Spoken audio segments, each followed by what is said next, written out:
Bismillahirrahmanirrahim. Assalamualaikum warahmatullahi wabarakatuh. Bismillah, alhamdulillah, wassalatu ala rasulillah. Apa kabar anak-anak semua?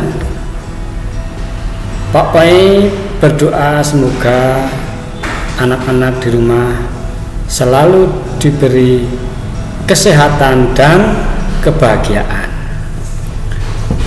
Pada kesempatan pagi ini, Pak Poi akan mengajak anak-anak semua untuk belajar tentang Nabi Muhammad Shallallahu Alaihi Wasallam, teladanku. Ya. Dari judulnya sudah bagus ya, Nabi Muhammad Shallallahu Alaihi Wasallam, teladanku. Jadi kita harus bisa meneladani atau mencontoh dari sikap Nabi Muhammad Shallallahu Alaihi Wasallam, ya, karena beliaulah yang harus kita contoh. Beliaulah contoh yang sebaik-baik contoh. Oke. Yang akan kita bahas kebaikan Nabi Muhammad SAW pada kesempatan ini adalah tentang sikap jujur Nabi Muhammad SAW. Tentang apa itu? Tentang kejujuran Nabi Muhammad SAW. Setelah kita melaksanakan pembelajaran bersama ini, kami berharap siswa mampu menceritakan sikap jujur Nabi Muhammad Shallallahu Alaihi Wasallam. Ya. Jadi nanti anak-anak bisa cerita, oh Nabi Muhammad itu orang yang jujur loh, begini begitu ya. Tahu, nanti anak-anak intinya tahu kejujuran Nabi Muhammad. Dan anak-anak mampu menunjukkan sikap terpuji Nabi Muhammad Shallallahu Alaihi Wasallam, mampu menunjukkan bahwa Nabi Muhammad itu memang sikapnya terpuji. Nah, contohnya beliau adalah seorang yang jujur.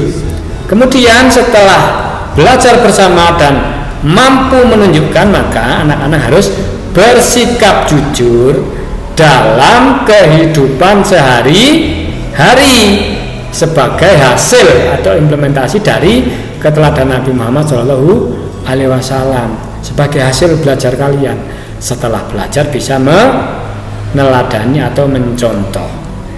Nah, kalau belajar terus tidak mencontoh kebaikannya, buat apa belajar? Kan nggak perlu belajar, ya kan? Karena belajar itu untuk bisa mencontoh atau meneladani, ya. Begitu. Seperti Rasulullah SAW bersabda, yang artinya, perhatikan ya. Ini coba perhatikan. Berperilaku jujurlah kamu. Jadi ini kata perintah. Berperilaku jujurlah kamu. Ini perintah Nabi loh ya. Nabi perintah seperti itu. Karena apa? Sesungguhnya kejujuran menuntun kepada kebaikan. Nek orang itu jujur, maka dia akan sampai kepada kebaikan, dan jika tidak jujur maka dia tidak akan sampai kepada kebaikan. Nah, kenapa harus sampai kepada kebaikan? Karena kebaikan menunjukkan jalan menuju surga. Nah, ini yang paling penting ya. Jadi tujuan utamanya adalah surga.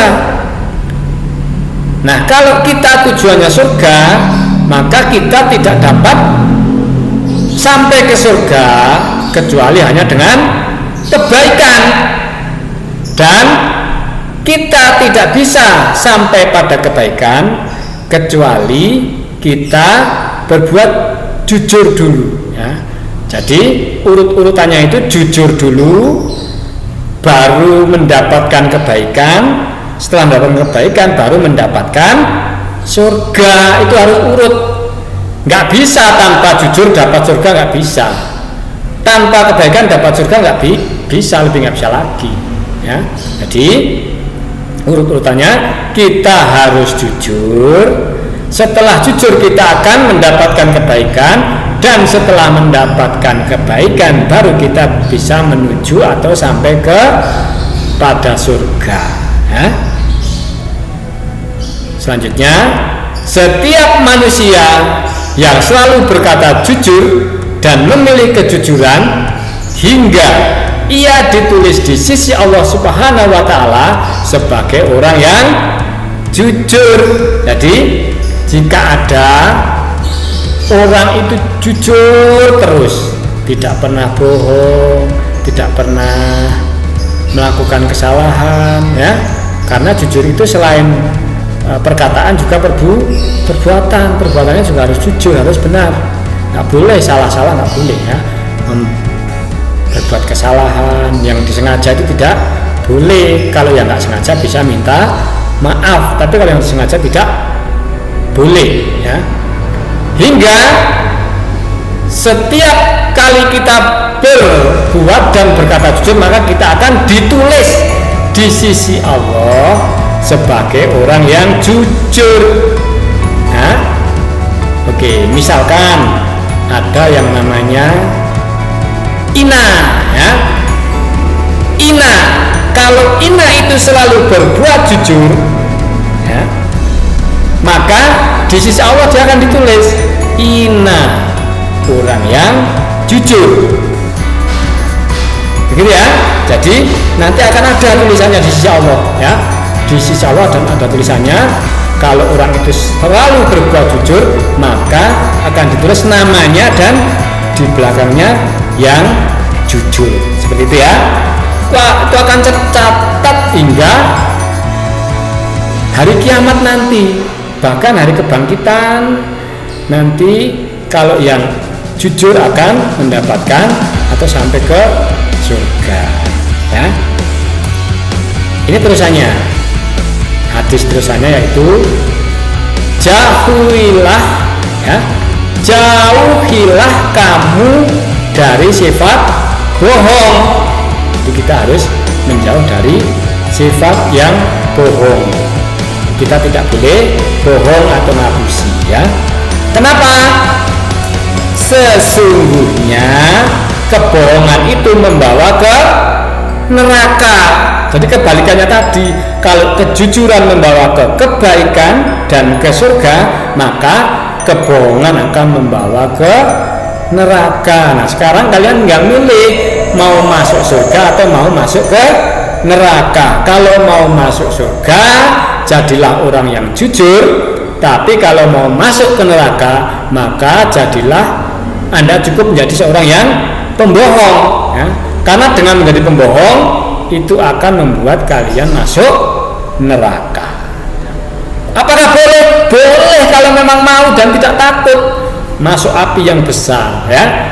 Coba nanti kalau di rumah ibu atau bapak, ya, bunda biasanya, bunda masak pakai kompor itu coba agak deket gini. Nah, panas enggak? Itu baru kecil. Nah, nek neraka itu besar sekali, lebih dari itu, lebih banget, besar sekali, ya. Nah, nek kuat boleh, nek enggak kuat enggak usah coba-coba. Jadi enggak usah coba-coba bohong.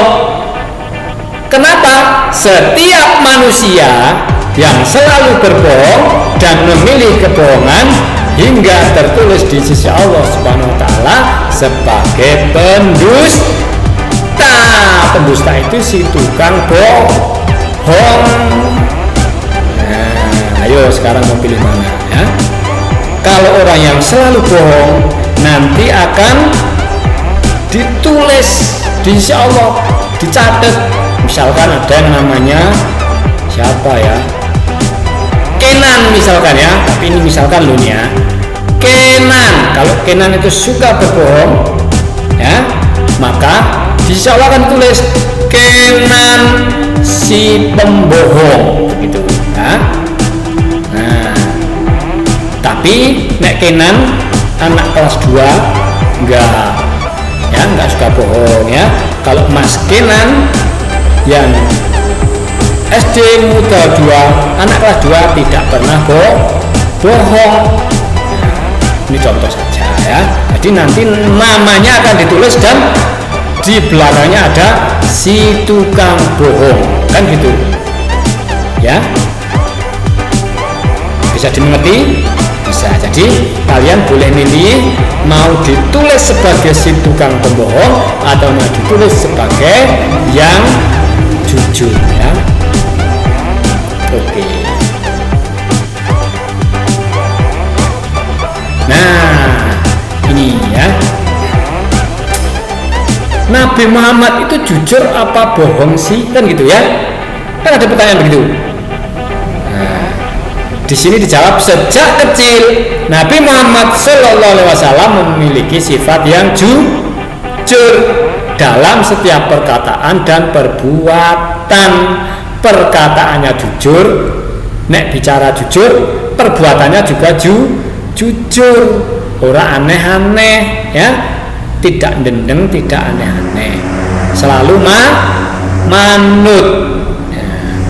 Karena kejujuran itulah Rasulullah SAW diberi gelar Al-Amin. Nah, jadi jangan lupa ya, besok kalau ada ujian di kelas berapapun, gelar Nabi Muhammad SAW itu apa? Jawabannya adalah Al-Amin, orang yang jujur. Gitu ya. Oke, setelah belajar, nanti kalian buka bukunya ya, dibuka bukunya, dibaca yang banyak ya, dibaca sampai bisa. Setelah baca, nanti tolong kalian dituliskan ya, ambil kertas ditulis dan besok dikumpulkan di wali kelasnya. Wali kelasnya siapa? Kalau misalkan wali kelasnya Bu Ambar, nanti ditulis dan dikumpulkan di Bu Ambar ya. Tugasnya sebutkan 3 keuntungan orang yang selalu bersikap jujur. Nah, orang yang jujur itu keuntungannya apa? Apakah nanti akan dipercaya sama teman-teman, akan disukai sama teman-teman, apa gimana? Coba nanti dibaca dulu bukunya, habis itu dijawab ya. Jawaban bisa diambil dari LKS, buku pengayaan dan internet. Boleh baca di buku, boleh buka di internet, kalau yang ada akses internet boleh, kalau nggak ada ya baca buku saja, itu sudah cukup ya. Oke, sampai di sini dulu ya. Silahkan, selamat belajar di rumah. Semoga selalu mendapatkan kebahagiaan dan kesehatan ya. Dari Pak Poi sekian. Terima kasih atas kebersamaan ini. Wabillahi taufiq wal hidayah. Wassalamualaikum warahmatullahi wabarakatuh.